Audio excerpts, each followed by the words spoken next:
पहले थोड़ा सुनेंगे इधर। पिछला दिन आप मूलक के बारे में पढ़ना शुरू किए थे। मूलक का नाम, संकेत और उसका संयोजकता देख रहे थे। आप एक टेबल लिखे हैं और आप वह टेबल लिखे हैं जिसमें सभी मूलक की संयोजकता धनात्मक थी और दूसरा सभी मूलक की संयोजकता निश्चित था, मतलब वेरिएबल नहीं था। आज फिर से हम धनात्मक मूलक के बारे में ही पढ़ेंगे, उसी को भी लिखेंगे। लेकिन आज वाला जो धनात्मक मूलक है यह एक ऐसा मूलक है जिसकी संयोजकता परिवर्तनशील होती है।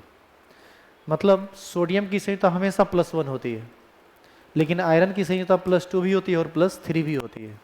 मतलब ये हुआ कि सोडियम की संयोजकता निश्चित है जबकि आयरन की संयोजकता निश्चित नहीं है। तो ऐसे कंपाउंड के नाम के बारे में पहले आपको बताया जाएगा। अभी आप लिखना बंद कर दीजिए, पहले सुनिए इधर।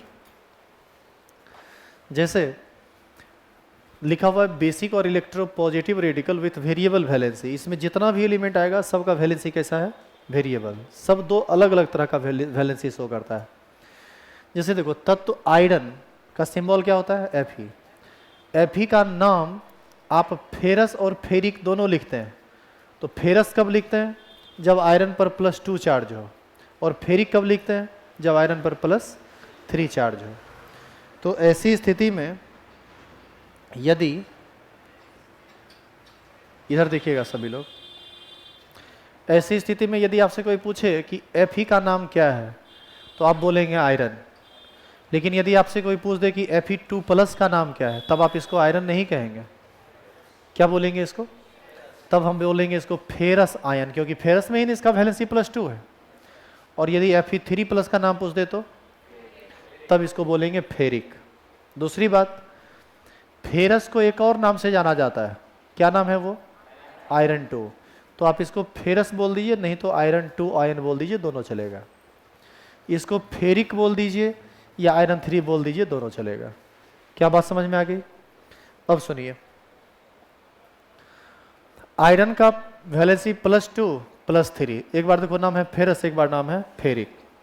कॉपर का देखो वैलेंसी दो तरह का होता है, एक होता है 1 और एक होता है 2। जब कॉपर का वैलेंसी 1 है तो क्यूप्रस, और जब वैलेंसी 2 है तो क्यूप्रिक। मरकरी का, जब मरकरी देखो यहाँ दोनों में 2-2 लिखा हुआ है, लेकिन मरकरी का यहाँ वैलेंसी 2 नहीं है। समझेंगे कैसे? Hg2 पर कितना प्लस? 2+। तो बताइए 2 Hg पर 2+, तो 1 Hg पर 1+, नहीं होगा। तो 1+ रहे तो मरकरी 1, या इसी को बोला जाता है मर्क्यूरस। और Hg पर 2+ चार्ज रहे तो इसको क्या बोला जाता है? मर्क्यूरिक। तो आप Hg2+ को दो नाम से बोल सकते हैं, मर्क्यूरस या मरकरी 1।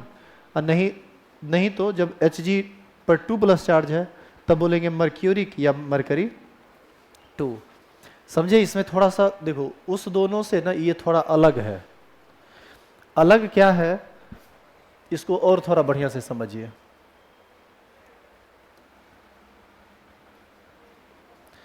देखना ध्यान से।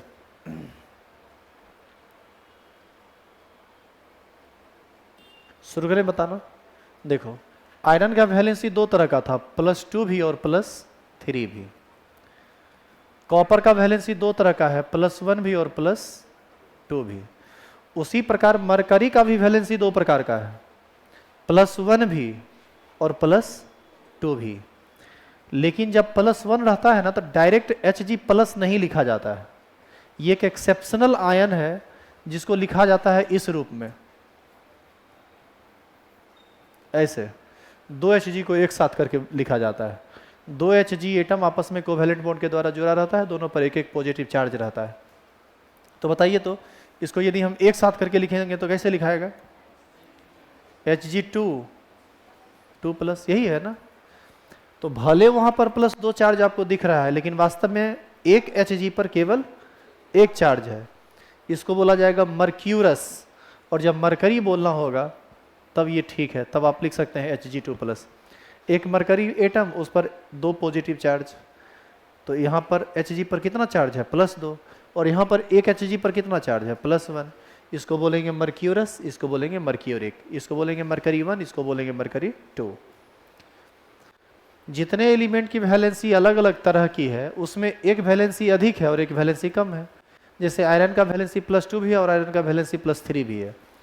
तो कम वाले का नाम होता है अस और ज़्यादा वाले का नाम होता है इक। Ferrous ferric, mercurous mercuric, cuprous cupric, magnous magnic, stannous stannic, plumbous plumbic, magnous magnic, इस तरह से नाम होता है। आई बात समझ में? तो कम वैलेंसी में नाम अस से समाप्त होगा, ज़्यादा वैलेंसी में नाम इक से समाप्त होगा। अब आप इसको उतार लीजिए।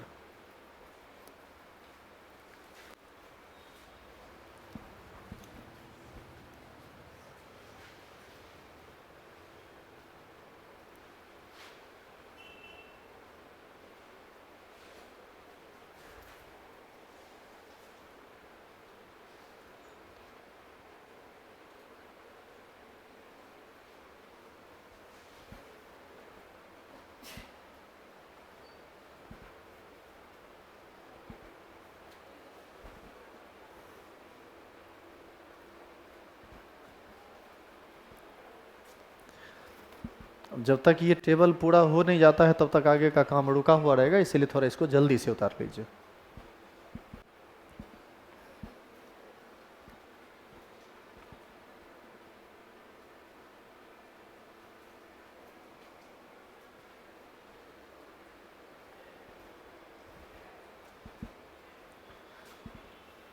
देखो टीन का सिंबल होता है Sn, इसका वैलेंसी दो तरह का होता है, +2 भी होता है और +4 भी होता है।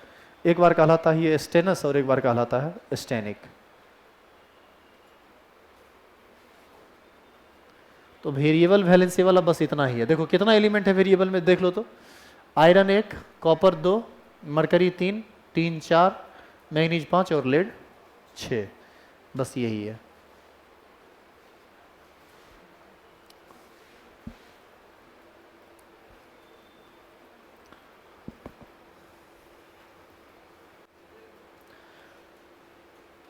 तो अभी जो आप दो टेबल लिखे हैं, ये दोनों टेबल धनात्मक मूलक का था, जिसमें एक का वैलेंसी फिक्स था, एक का वैलेंसी फिक्स नहीं था। अब हम लोग लास्ट टेबल पर काम करेंगे। ये टेबल थोड़ा और बड़ा है, इसमें सिर्फ और सिर्फ आप पढ़ेंगे ऋणात्मक मूलक के बारे में। ऐसा आयन, ऐसा मूलक जिस पर सिर्फ और सिर्फ निगेटिव चार्ज होता है, उसका सूत्र, उसका सिंबल, उसका संयोजकता।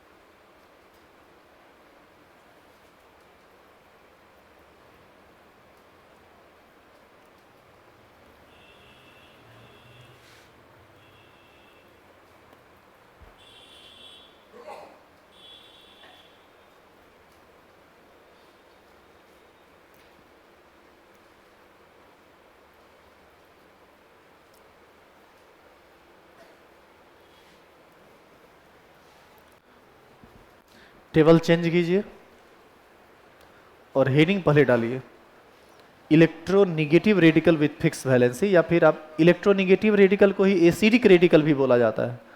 तो आप पूरा हेडिंग डाल सकते हैं एसिडिक और electronegative radical with fix valency. 3 column बनाना है, पहला में नाम लिखेंगे, दूसरा में सिंबल और तीसरा में वैलेंसी।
इधर देखो, तुम ये बताओ कि Cl का नाम क्या है?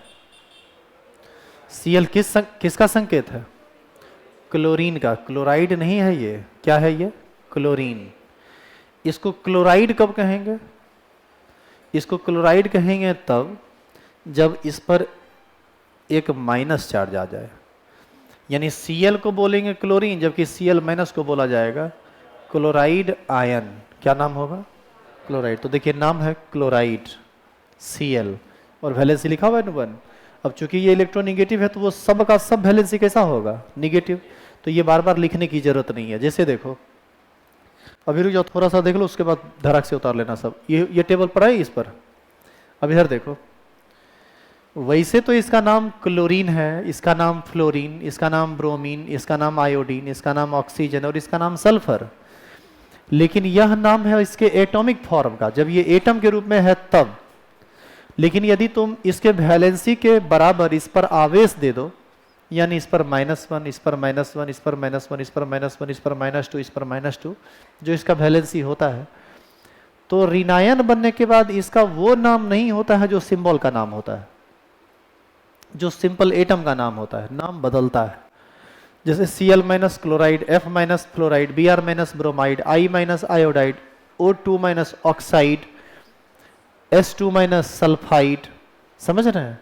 तो आपको दोनों नाम में अंतर समझ में आया? सल्फर और सल्फाइड में क्या अंतर है? सल्फर मतलब न्यूट्रल एटम और सल्फाइड मतलब सल्फर पर 2 निगेटिव चार्ज, सल्फर पर 2 निगेटिव चार्ज। कितना चार्ज पड़ेगा ये वैलेंसी से पता चल जाएगा। तो इसको पूरा कर लीजिए।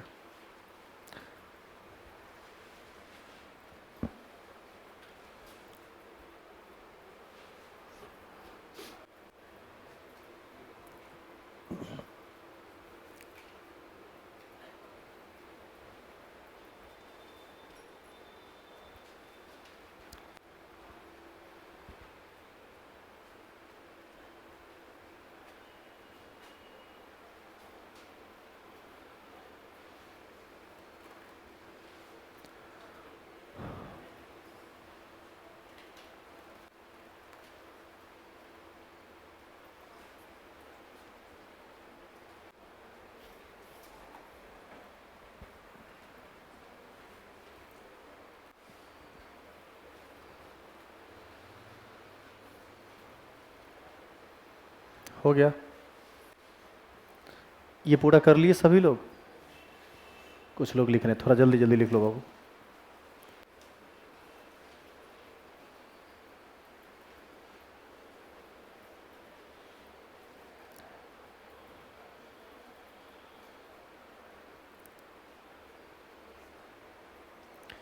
कल बेसिक का लास्ट क्लास है और कल शनिवार है, रविवार को छुट्टी रहेगा, सोमवार से 11th का क्लास स्टार्ट हो जाएगा। 11th का क्लास मतलब आपका सिलेबस। अभी तक आप पढ़ रहे थे 9th 10th की चीज़ों को, और इसके बिना वो सब नहीं समझते, इसीलिए बताना जरूरी था। चेंज कर रहे हैं इसको हम। क्या हो रहा है ये?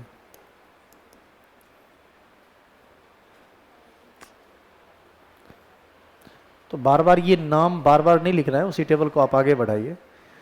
देखो वैसे तो ये नाइट्रोजन है, लेकिन इस पर 3 माइनस चार्ज दे दोगे जो कि इसका वैलेंसी होता है, तब ये क्या कहलाता है? Nitride ion. मतलब नाइट्राइड, फॉस्फाइड, देखो इधर इधर इधर सुनो। हाइड्रोजन एक ऐसा एलिमेंट है जिस पर प्लस चार्ज भी होता है और माइनस चार्ज भी होता है। तो सिंपल हाइड्रोजन यदि आप लिखेंगे ऐसे, तो ये हाइड्रोजन का एटम कहलाएगा। यदि आप H पर प्लस चार्ज देंगे तो ये हाइड्रोजन आयन कहलाता है।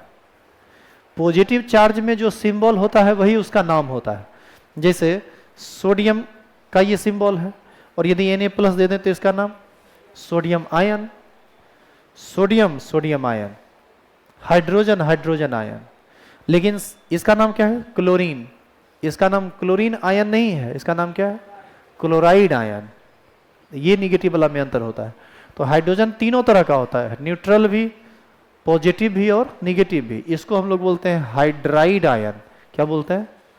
तो H पर जब माइनस चार्ज है तो क्या नाम लिखा गया? हाइड्राइड। उतारिए अब फटाफट उतारिए, अब इसमें समझाने लायक कुछ नहीं है। तुम एक चीज हमेशा याद रखना, जैसे सी एन यहां लिखा हुआ है, सी एन कभी भी अकेला नहीं रहेगा। सी एन पर कितना चार्ज रहेगा? एक। कैसा?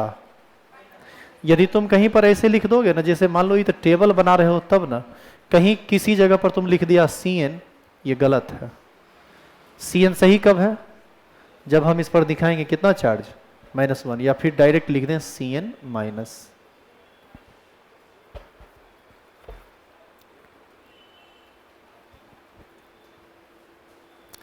इस टेबल में तनिक ज़्यादा आपको उतारना है, इसीलिए थोड़ा तेजी में उतारिए।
आगे बढ़ाएं इसको।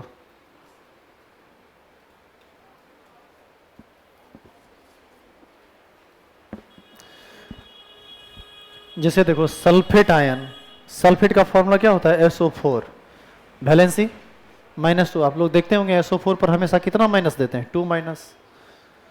सल्फाइट आयन SO3, उस पर भी होता है 2 माइनस, जो इसके ठीक आगे होगा लिखा हुआ।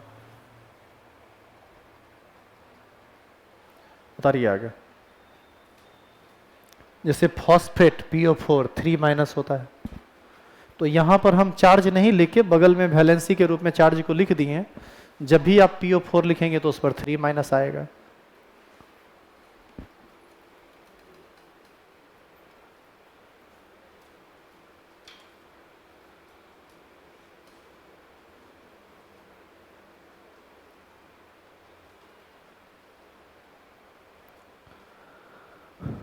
क्या हुआ, तुम बैठी है? लिखो, आगे बढ़ा दिए हैं।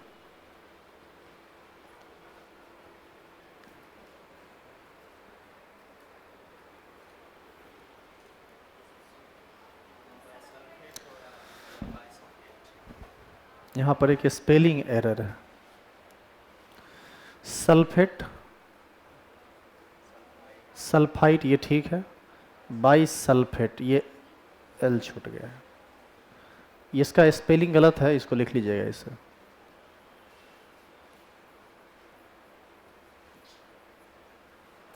बस स्मॉल एल यहाँ छूट गया था, बाईसल्फेट, बाईसल्फाइट, थायोसल्फेट यहाँ भी छूटा हुआ है।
क्या आगे बढ़े?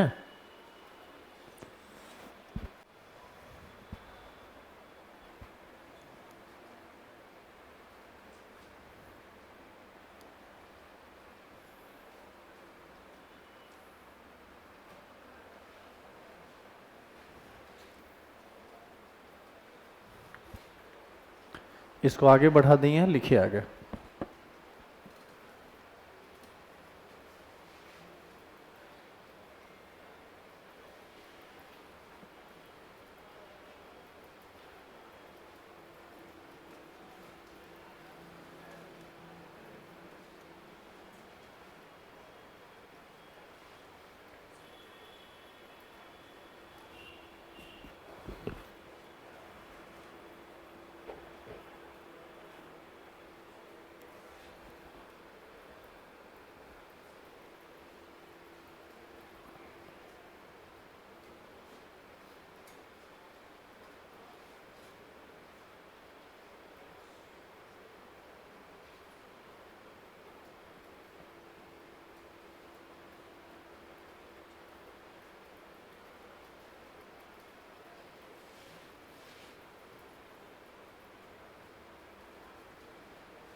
क्या बढ़े आगे? अब चेंज कर दो इसे। अब चेंज होगा तो डायरेक्ट चेंज हो जाएगा, पेज चेंज हो जाएगा। कितना लिखे हैं अभी तक? क्या हुआ इसमें निगेटिव वाला में? 28 गो। थोड़ा और है इसमें, क्रोमेट है, फिर डाइक्रोमेट होगा। लिखिए आगे। देखो इतना है, बस यहां पर लास्ट करेगा। लिखो तो तेजी में।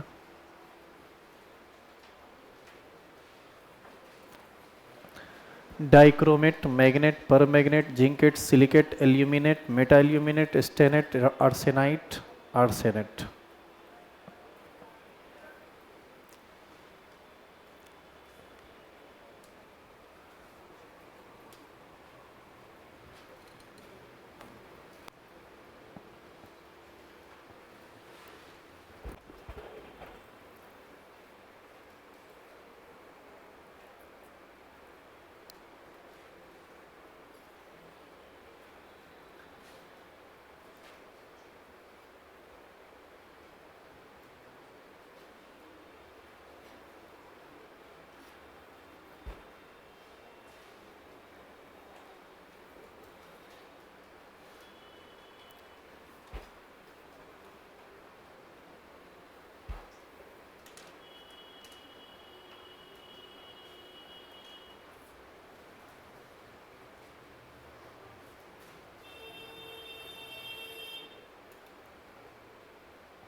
हो गया लिखा हुआ? थोड़ा बस ऊपर कर दिए।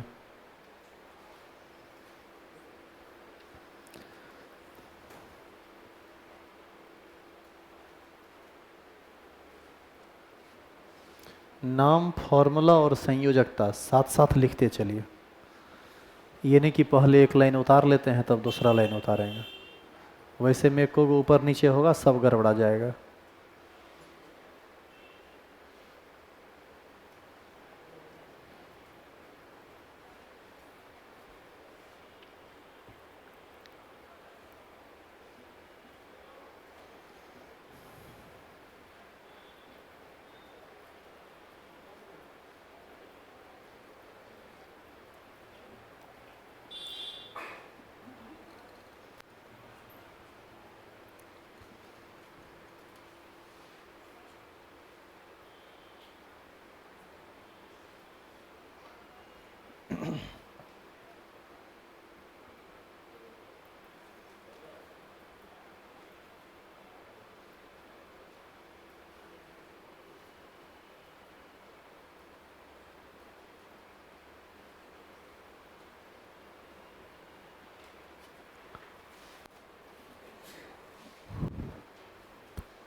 बस यहीं पर ये लास्ट है, यहाँ तक लिख के ख़त्म कीजिए।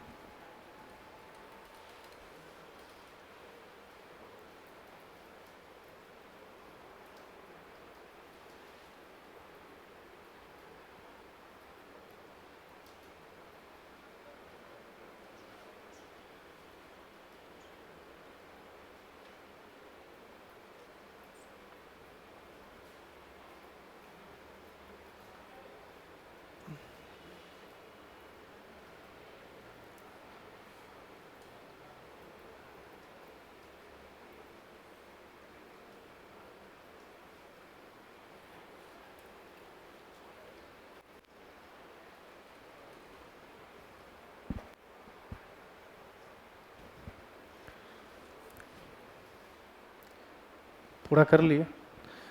अब देखो, इस सभी रेडिकल के नाम को, इसके संयोजकता को, फॉर्मूला को, इस सब को यदि तुम याद रखते हो तो एक साथ तुम कितना काम कर सकते हो, ये 2-4 एग्जाम्पल से समझो। पहले इतना जो लिखा, इसका क्या उपयोग है ये समझा रहा है।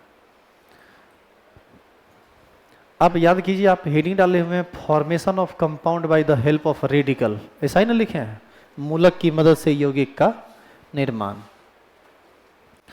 तो आप ये याद रखेंगे कि मूलक की मदद से जब भी यौगिक का निर्माण होगा तो उसमें कम से कम 2 मूलक होगा, एक होगा धनात्मक तो दूसरा होगा ऋणात्मक। ये निश्चित है कि एक धनात्मक तो दूसरा ऋणात्मक, और कम से कम एक तो होगा ही, एक धनात्मक एक ऋणात्मक कम से कम तो होना ही है। जैसे मान लीजिए कि हम आपको नाम लिखने के लिए अब एग्जाम्पल करवा रहे हैं, लिखना मत, अभी सिर्फ देखना है। मान लो कि तुमको हम एग्जाम्पल करवा रहे हैं पोटासियम ऑक्सलेट। हम बोले कि भाई बताओ तुम इसका फॉर्मूला क्या होगा पोटासियम ऑक्सलेट का। कुछ लिखना मत, बस 5 मिनट ध्यान से देखो। तो तुम्हारा काम क्या है, रेडियो मोबाइल रखो। तुम्हारा काम क्या है, सबसे पहले किसी भी कंपाउंड का जब आप फॉर्मेशन करते हैं तो धनात्मक मूलक पहले रहता है और ऋणात्मक मूलक बाद में। जैसे पोटासियम कैसा मूलक होगा, धनात्मक। ऑक्सलेट कैसा मूलक होगा, ऋणात्मक। तो धनात्मक मूलक का आप कै गो टेबल लिखे हैं, 2 गो लिखे हैं ना, 2 गो, एगो फिक्स वाला और एगो वेरिएबल वाला। तो ये पोटासियम आपको कहीं ना कहीं उसी दोनों टेबल में ना मिलेगा। तो खोजिए तो कहाँ है पोटासियम, पहला टेबल में शुरू में देखो मिलेगा। उसका बताओ सिंबल, संकेत क्या है, के। तो उस के को नीचे लिखेंगे। उस के का संयोजकता कितना है, उस संयोजकता को ठीक इसके सर पर लिखेंगे, ऊपर। अब आ जाइए ऋणात्मक मूलक, ऑक्सलेट ढूंढिए, ऑक्सलेट कहाँ है, आपके सामने बोर्ड पर दिख रहा है, देखो तो ऑक्सलेट। आप जो टेबल लिखे हैं अभी, जो सबसे लास्ट में ऑक्सलेट ही ना लिखे हैं, तो बताइए ऑक्सलेट का फॉर्मूला C2O4। इसका संयोजकता है ना जी 2। अब इसका जब तुम फॉर्मूला बनाओगे तो कुछ नहीं करना है, वैलेंसी का एक्सचेंज करना है। मतलब इस 2 को आप लिखिए इसके साथ और इस 1 को आप लिखिए इसके साथ।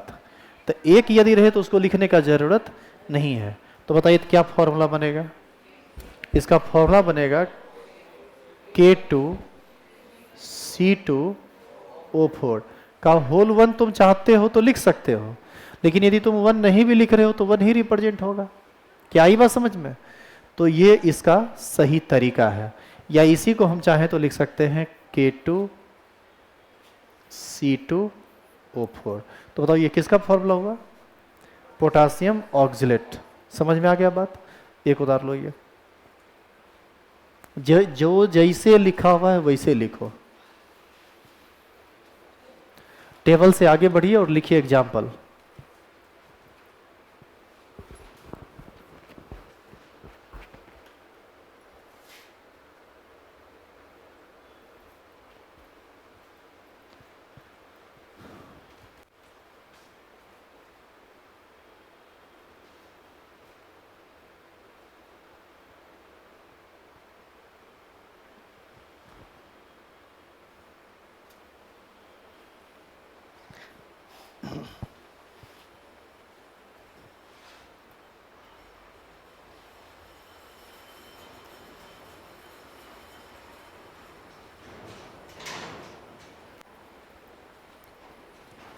क्या लिख चुके आप यहां तक?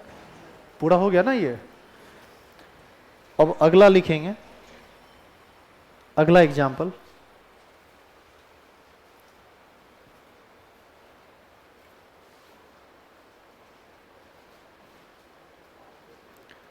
Sodium nitrate.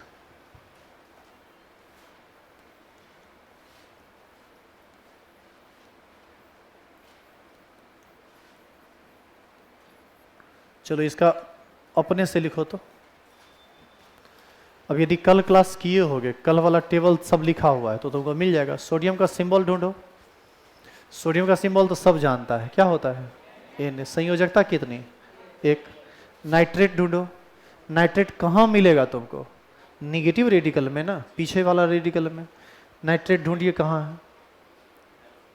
नाइट्रेट का फॉर्मूला की देखो क्या लिखा हुआ है, NO3। उसका संयोजकता बताओ, वह भी 1। तो 1 और 1 है तो एक्सचेंज करने की कोई जरूरत नहीं है। डायरेक्ट फॉर्मूला क्या बनेगा बोलो?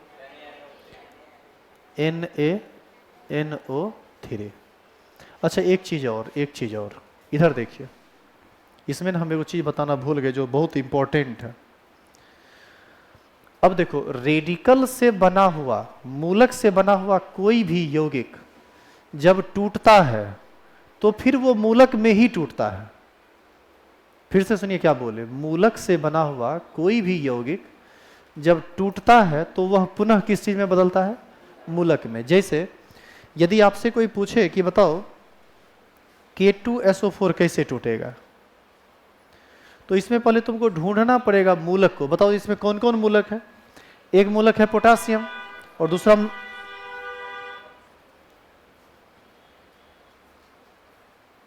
ये था ना K2SO4। तो इसमें कौन कौन मूलक है? एक है पोटासियम, दूसरा है ऑक्जेलेट। तो बताइए पोटेशियम का सिंबल K, ऑक्जेलेट का सिंबल C2O4। तो इसका वैलेंसी बताओ पोटासियम का। जब तोड़ेंगे तब चार्ज को दिखलाएंगे, प्लस या माइनस। कितना है? +1। इसका कितना है? -2। हम चाहें तो इसको माइनस माइनस ऐसे भी लिख सकते हैं, हम चाहें तो इसको ऐसे भी लिख सकते हैं। यानी ये टूटेगा K+ और C2O4 2- में। लेकिन ऐसा करने पर आवेश बैलेंस हुआ क्या? यहां पर 2 निगेटिव, यहां पर 1 पॉजिटिव। क्या बैलेंस हुआ? नहीं हुआ। तो आप देखिए तो पोटासियम की संख्या कितनी है फॉर्मूला में? तो इस 2 को लिखेंगे यहां पर। यानी K2 C2O4 टूटेगा 2K+ में और C2O4 2- में। पोटासियम का यहां 2 आयन बनेगा, ऑक्जिलेट का यहां 1 आयन बनेगा। समझे इस बात को? तो जहां पर ये लिखे थे ना उसी के बगल में कहीं जगह हो तो इसको लिख दीजिए। और हर एक कंपाउंड को लिखने के बाद आप उसको तोड़ेंगे, तोड़ना सीखिए। कुछ बच्चा अभी 12th में ऐसा है ना जिसको तोड़ने नहीं आता है ये, और जिसको तोड़ने नहीं आता है बताइए उसको हम 12th कैसे पढ़ाएंगे? इसीलिए हम आपको बेसिक अभी से ही पढ़ा रहे हैं, इन सब चीज़ों को ध्यान से दिखवा रहे हैं।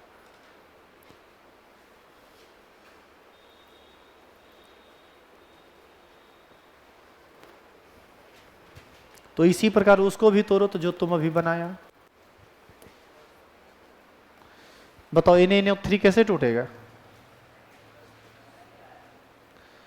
इसमें पहले रेडिकल को पहचानो। इसमें एक है सोडियम और दूसरा क्या है, नाइट्रेट। चार्ज बताओ, +1 -1, हो गया, टूट गया।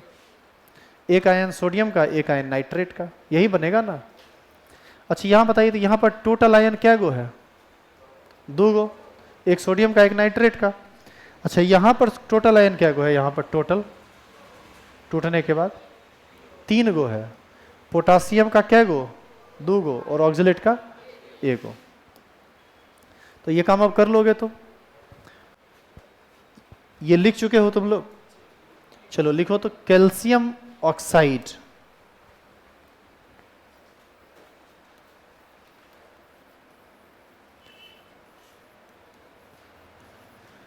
कैल्शियम का सिंबल देखोगे तो होता है Ca, संयोजकता होता है 2। ऑक्साइड का सिंबल O और संयोजकता 2।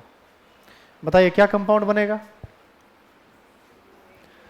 अब यहां पर कुछ नया बात है, इसको पहले सीखेंगे आप। संयोजकता यहां भी 2, यहां पर भी 2। संयोजकता में यदि कॉमन आ जाए ना कुछ, तो कॉमन लेके तब कंपाउंड का फॉर्मेशन करेंगे। बताइए यहां पर कॉमन लीजिएगा तो 2 कॉमन आ जाएगा, यहां भी 1, यहां भी 1, यानी इसका एक्सचेंज करेंगे तो 1-1 से एक्सचेंज होगा। तो क्या बनेगा ये, यदि तुम एक्सचेंज करोगे तो ये बनेगा C2O2, और सिंपलेस्ट रेशियो में लेके जाएंगे यानी कॉमन ले लेंगे तो ये क्या बनेगा, CaO। तो यदि तुमसे पूछे ना कि कैल्शियम ऑक्साइड, ऐसे यदि लिख दिया तो गलत है, और ये लिखा तो सही है। कॉमन लेके तब उसको क्लियर करेंगे। जैसे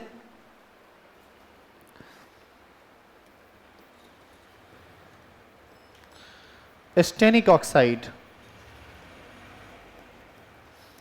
हमको मान लो एस्टेनिक ऑक्साइड लिखना है, तुम पहले ये समझा कि नहीं, इसमें तो एक और चीज बचा हुआ है, पहले इसको पूरा कर लेते हैं। अब बताइए CaO टूटेगा कैसे। Ca+O में Ca का वैलेंसी तो 2+ चार्ज पड़ेगा, ऑक्सीजन का वैलेंसी -2 पड़ेगा, 2+2 - न्यूट्रल हो गया। आई बात समझ में, लिखिए इसको। तो जहां भी कॉमन होगा कॉमन लेंगे।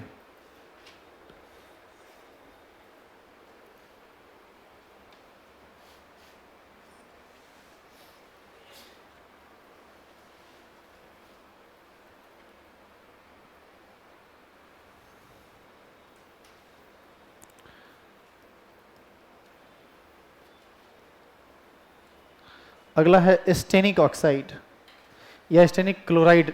लिख लिया था क्या ऑक्साइड, लिखो ऑक्साइड है। बताओ इसका फॉर्मूला क्या होगा, अपने से बनाओ तो, सभी लोग बनाओ तो।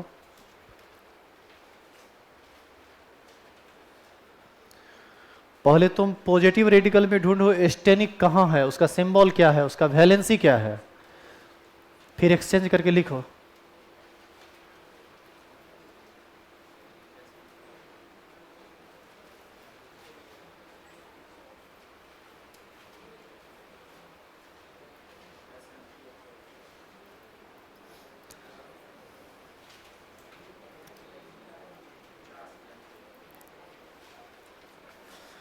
पिछला क्लास में कौन कौन नहीं थे, हाथ खड़ा कीजिए तो। कल कौन कौन नहीं आए थे, आप लोग के पास तो टोटल टेबल होगा नहीं है, सब टेबल है पूरा, तब कैसे होगा। हाथ नीचे कर लो। तुम लोग आज पहला दिन आए हो क्या, यही दिक्कत होता है 11th में, इतना ना वेरिएशन होता है कि पढ़ाने में नहीं होता है। जो लोग आज पहला दिन आए हैं जाते वक्त मिल के जाएंगे ऑफिस में, नहीं तो फिर समझ में आपको नहीं आएगा।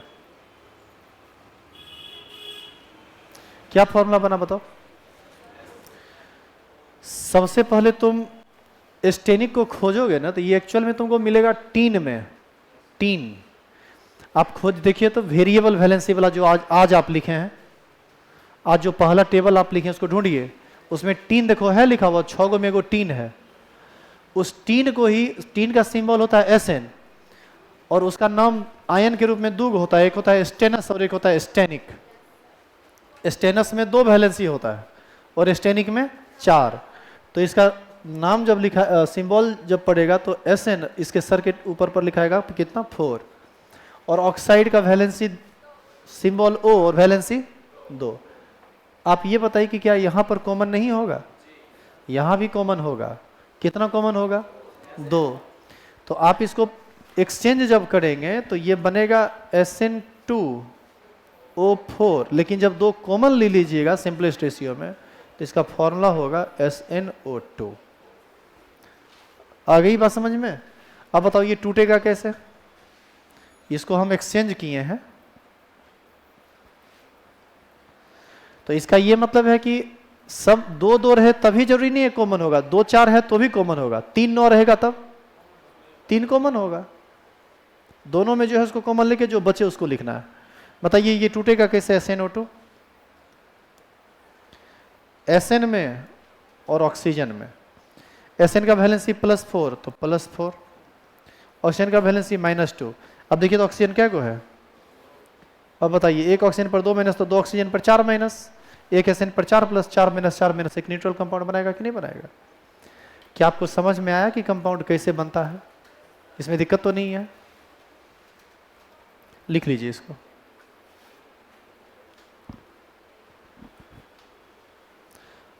अब आज का लास्ट दे रहे हैं, इसके बाद छोटी कर देंगे और कल बेसिक का लास्ट क्लास होगा, फिर बात खत्म, फिर 11th का सिलेबस स्टार्ट कर देंगे।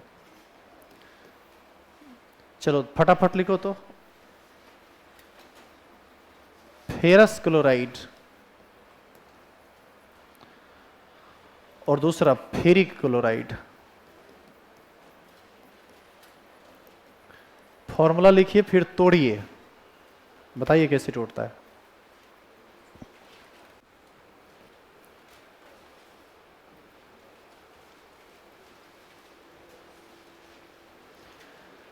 फेरस फेरिक आपको वेरिएबल वाला में मिलेगा, आज वो टेबल बताए हैं। आयरन आयरन +2 +3, क्लोराइड निगेटिव वाला में मिलेगा, सबसे पहला स्थान पर है।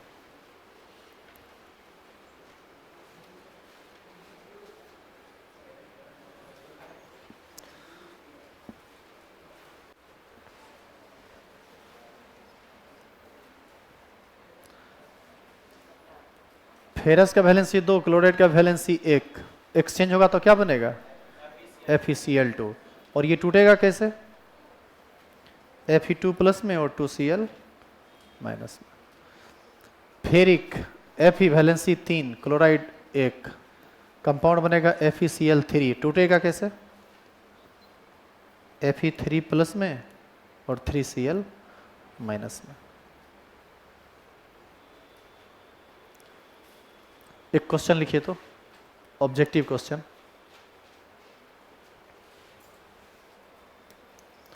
अब देखो जो तुम पढ़ा इसी पर एग्जाम क्वेश्चन कैसे पूछ लेता है वो बताता है। पढ़ा कुछ पूछेगा कुछ, लेकिन जो जो पूछेगा वो इसी से बनेगा। लिखना तो,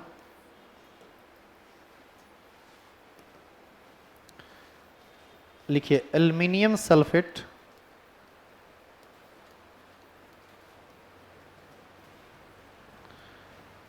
के टूटने पर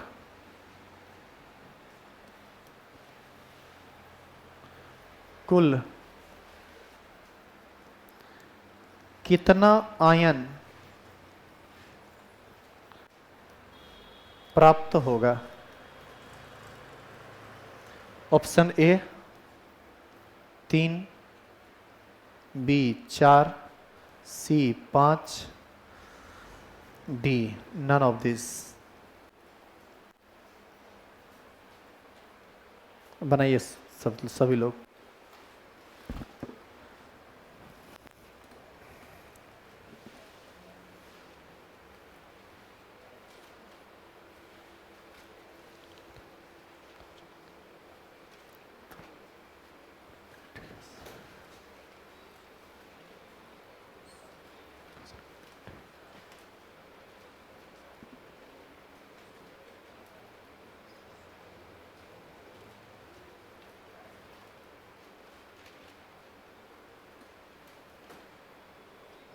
अब तुमको ये समझ में आ रहा है कि वो टेबल कितना इंपॉर्टेंट है? उस टेबल को खाली ध्यान रखो तो तुम कितना कंपाउंड का फॉर्मेशन कर सकते हो, सोचो जरा। सबसे बना रहे कितने लोगों से बन गया? हाथ खड़ा कीजिए। एक ही आदमी से अभी तक बना है, आपसे ही बन गया।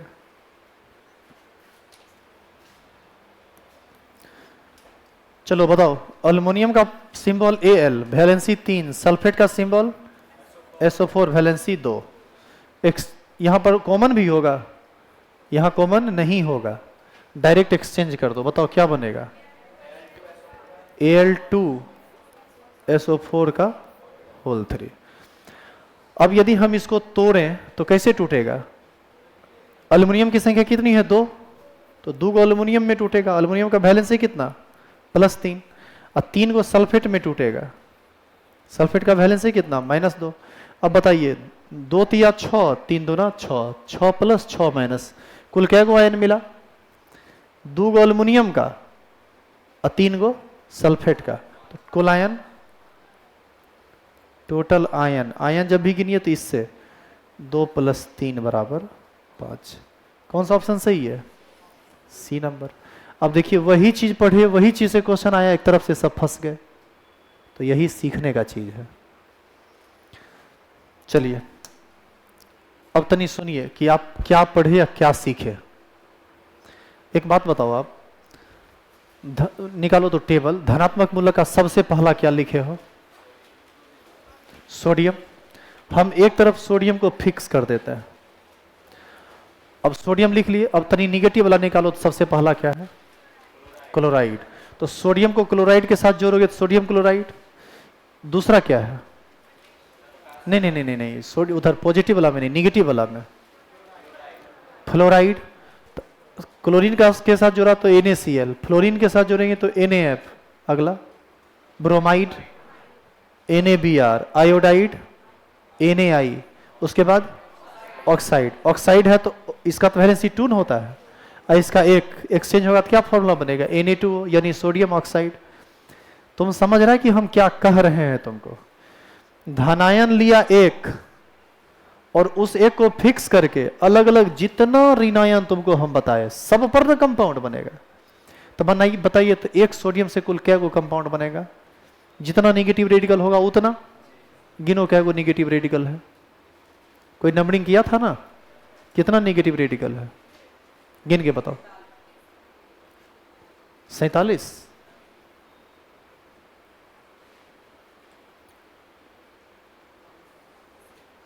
कितना हुआ? 47। अब देखो, किसी को 47, किसी को 48 हो रहा है, चलो हम 40 मान लेते हैं। अब बताइए, एक सोडियम 40 के साथ मिला तो कितना कंपाउंड बना? 40। अब आप ये बताइए कि दूसरे स्थान पर कौन सा रेडिकल है पॉजिटिव वाला में? पोटासियम। तब पोटासियम भी इस 40 के साथ मिलेगा तो फिर 40 कंपाउंड बनेगा। तो आप ये बताइए कि उस सभी रेडिकल की मदद से आप कुल कितना यौगिक बना सकते हैं? इसके लिए आपको टोटल पॉजिटिव वाला गिनना पड़ेगा। गिनिए, पॉजिटिव वाला टोटल क्या गो है? पॉजिटिव वाला टोटल 20 गो नहीं है, इस सिल्वरे तक में तुम 20 गो बता रहे हो, और 6 दूना 12 गो नहीं होगा, कितना हुआ? 32।